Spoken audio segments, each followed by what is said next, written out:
108/66 B road Kanpur से बोल रहा हूँ।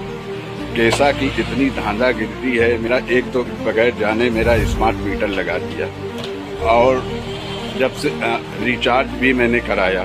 जब पता लगा पहले मेरा 99 रुपए का प्लस था, उसके बाद मैंने 1000 रुपए का रिचार्ज कराया।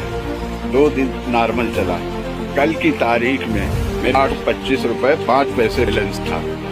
आज तारीख दिनांक 3/5/26 को सुबह जब मैंने इसको खोल के देखा तो उसमें 2249 रुपए मेरा माइनस दिखा रहे। ये कहाँ की धांधागिरी है?